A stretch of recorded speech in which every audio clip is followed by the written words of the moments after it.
Este podcast é orgulhosamente patrocinado pela Minimal Club.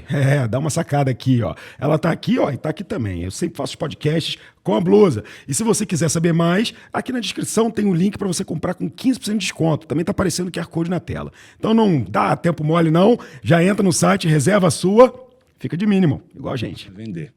Né? E aí, cara, saí desse negócio, né? E falei, poxa, agora eu acho que eu tenho um tempo mais ainda. Eu já estava estudando, fazendo G4, já tinha entrado aqui no Investidores. Eu falei, eu acho que eu tenho um tempo mais agora para me dedicar a fazer o que eu realmente gosto de fazer, que me dá tesão de fazer, que é estruturar a empresa. Eu tive que estruturar as duas que eu criei, né? Uma não deu certo por um erro estratégico, mas estruturalmente ela estava indo muito bem. Aí eu fui estudar, fiquei um ano estudando, fui fazer o curso na Dom Cabral, né? Engenheiro, eu gosto muito de receitinha de bolo, sabe, assim, método, né? Sim. E quando a gente fala, eu criei um método, não é que eu criei um método, eu peguei as práticas de mercado que melhor eu me adaptei e só criei um passo a passo para que eu consiga aplicar em todas as empresas, né? E aí fui fazer curso e criei esse passo a passo para mim e comecei a fazer sozinho, né? E aí fui ser conselheiro de uma empresa em Balneário, uma construtora. Comecei a fazer planejamento estratégico ali, né? A empresa chamava Smart Ops, tinha criado sozinho. E nesse tempo, aí um dia eu estava conversando com o Tony, ele falou, o Tony lá do G4, né? O Tony Celestino, falou, cara, eu tenho um cara legal para te apresentar, né? Ele está no mercado aí, está buscando empreender pela primeira vez. Aí me apresentou o Leandro, né? Leandro Freire, ele é CEO lá da Gama Academy, né? E aí a gente começou a bater um papo e deu um match, assim, instantâneo. O Leandro é um cara muito fácil de lidar também, é difícil não dar match com ele. Leandro é o recém-pai. É o recém-pai. Uhum. Eu sou o chatinho da empresa e o Leandro é mais de boa. Então, deu um match, assim, muito, muito rapidamente. Falei, pô, vamos criar uma empresa, então, né? Vamos ver um nome aí e tal. E o Leandro propôs a Vanguard, né? Eu topei de primeira. E aí a Vanguard começou a nascer. E ele trouxe conhecimento que ele tem também, um ótimo planejador, um cara de... Eu falo que é back-office, mas não é back-office. Ele senta e ele faz um planejamento, assim, um business plan. Ele é um cara que gosta de sentar e trabalhar. E eu sou um cara que eu gosto de ir para operação, conhecer, falar com as pessoas. Então, assim, deu um match muito legal. Aí nasceu a Vanguard, né? Com o passar do tempo, o Tony viu o valor na Vanguard e entrou conosco como sócio também, né? Então hoje está eu, o Tony e o Leandro tocando a Vanguard há quase um ano aí que ela nasceu, né? E a gente acabou que mirou um rato e acertou um elefante, né? Todo mundo precisa de COO, tá todo mundo precisando de operacional, todo mundo quer sair do operacional. Não vai sair, tá? 100% você nunca vai sair do operacional. Mas muita gente começou a chamar a gente para conversar, né? E aí começou a dar muito certo. E aí agora é nesse ponto que a gente está agora, né? De Vanguard. E hoje vocês atuam como C-Level as a Service, ajudam no planejamento, são advisors, são conselheiros e ajudam nesse processo de transformação das organizações. Isso. A gente estava conversando antes de começar, é muito o nosso background, o histórico. E por ter passado por diversas empresas, você acaba trazendo na sua mochila vários elementos, experiências, erros, acertos, o que funciona, o que não funciona, em curto caminho do empreendedor ali, para que ele erre menos, para que ele aumente as possibilidades de acerto. E conta um pouquinho pra gente como que você percebe o papel, né, do advisor, do conselheiro nessas empresas. Você agora também é advisor, né? Também sou advisor. Bom, primeiro que assim, quando a gente entra numa empresa, às vezes é uma coisa, algumas colocações nossas são tão simples e triviais e são tão transformadoras para quem nunca ouviu aquilo, que a gente tem que valorizar isso, né? Eu acho que o conhecimento que a gente tem, minha esposa que fala, às vezes fala, não, eu criei uma ferramentinha. Ela falou, não, cara, você criou uma baita ferramenta. é que para você é simples, né? Porque você sabe, você já viveu tudo isso e tal.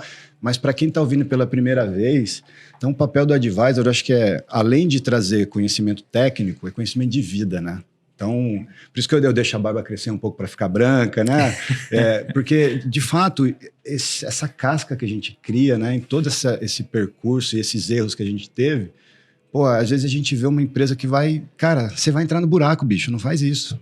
É tão gritante pra gente, como era gritante lá atrás para alguém, que eu tinha um contrato só e eu nunca vi. Né? Então, é muito importante essa nossa posição, né? O óbvio só é óbvio quando a gente passa por ele, a gente aprende, né?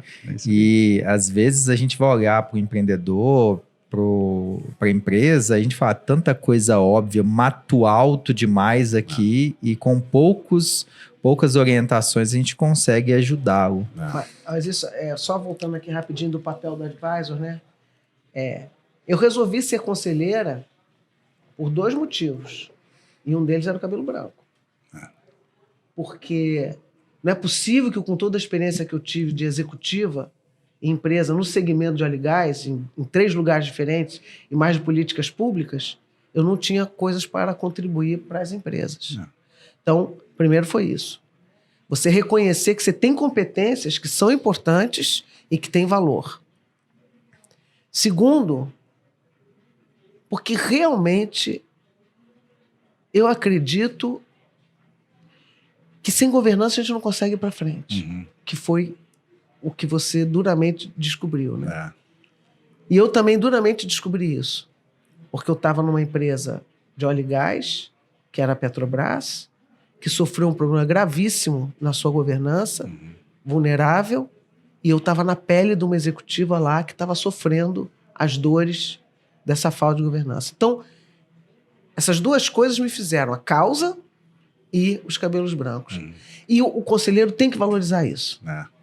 Porque é o que você falou, é uma mentoria que não tem preço para algumas pessoas, para alguns casos, para algumas empresas e para alguns empreendedores. Então, mas você só percebe esse valor. É difícil a gente perceber esse nosso valor, né? Muitas vezes você acha que você está sendo um... como é que é aquela síndrome? Síndrome do... Do vira-lata? Não, do impostor. Do impostor, sim. Né? Então, muitas vezes eu me vejo assim. Falo assim, gente, eu não sei porque que o povo está valorizando tanto isso. Eu tenho que conversar com meu marido. Ele é que me volta pro ponto, entendeu? Porque é isso. Porque você vê, até a gente precisa de um conselheiro, às vezes, para voltar a gente pro ponto, né? Precisa, claro. Porque a visão de fora é outra, cara. É o que você falou da sua esposa. Que ela fala, cara, não é uma ferramentinha. Para de falar que é ferramentinha. Foi trivial para você criar, porque você sabe o que está fazendo. A gente subestima demais o nosso conhecimento, a nossa experiência, a nossa história, e às vezes a gente esquece que para o outro pode ser algo transformador. A Cris estava contando aqui, os exemplos que ela contou na nossa imersão de advisor, às vezes para ela que está há 20 anos nisso, 30 anos de experiência, é uma coisa trivial, mas para quem está ouvindo é algo transformador. Eu gosto muito de um exemplo que isso aqui, ó, é o que a gente sabe.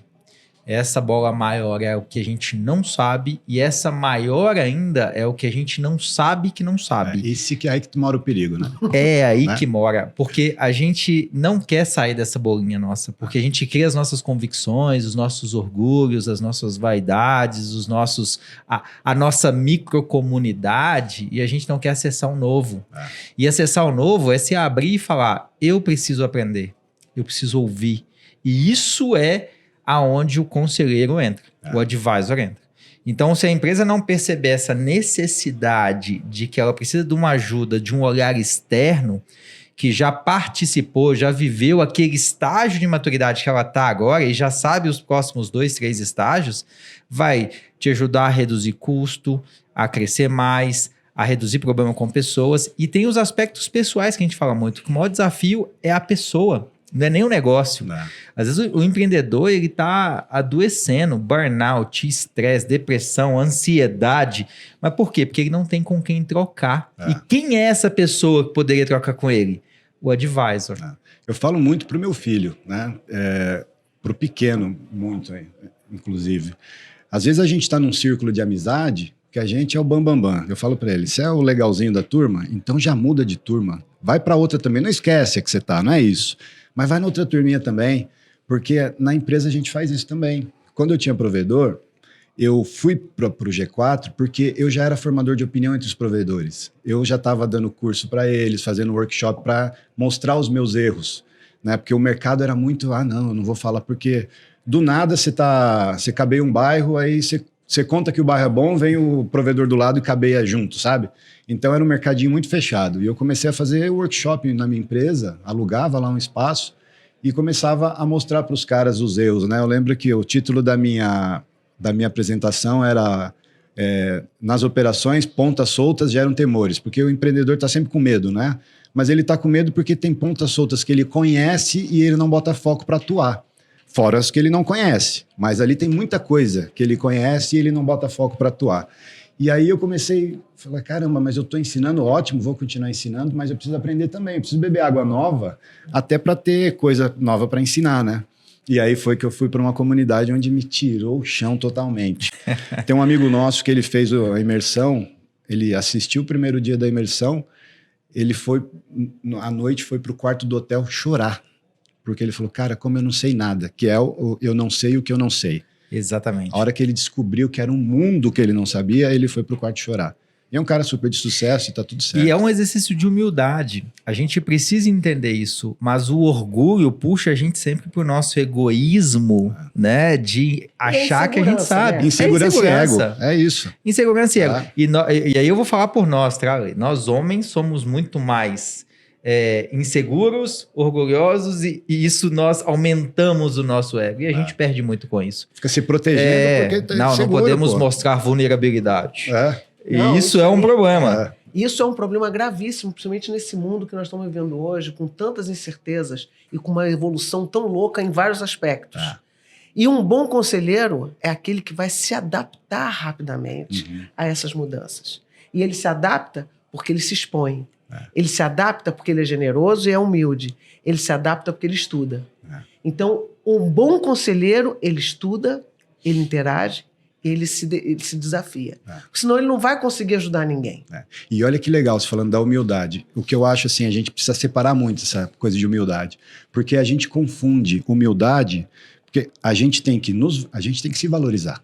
Claro. E às vezes a gente aplica um excesso de humildade aqui nessa nossa valorização como conselheiro, como advisors, mas a gente tem que ser humilde também numa outra esfera para conseguir trocar com as pessoas, senão a gente espanta. A gente não pode ficar num palanque, num púlpito. Não, cara, desce aqui com a gente, sabe? Ainda mais eu que atuo muito na área operacional, eu falo com o CEO, mas eu vou falar lá com a ponta. É lá que está o problema. É aquele povo que precisa ser ouvido para a gente trazer os problemas para a área estratégica, né?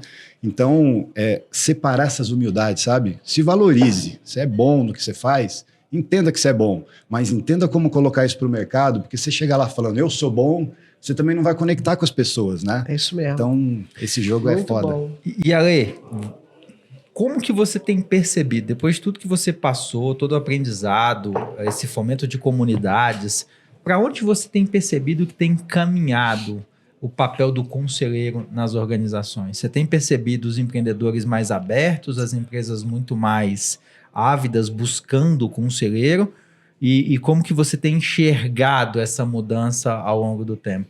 Eu acho que varia muito em relação ao meio que a gente está inserido, né? Então, o meio que a gente está inserido hoje, muita gente procurando. Mas tem muita gente ainda que não sabe o valor de um conselho, né? E também tem muita gente, estava falando antes, muito cursinho aí de conselheiro que está entregando um monte de coisa aí no mercado que talvez não seja o que as empresas precisam. A gente, como conselheiro, não está atrás de dinheiro. A gente está atrás de crescimento, de ajudar, de destravar potencial. Isso é que nos move. Consequentemente, alguém vai pagar alguma coisa para a gente quando puder. Eu participo de conselhos gratuitos, né? Remunerado, participo de um conselho remunerado.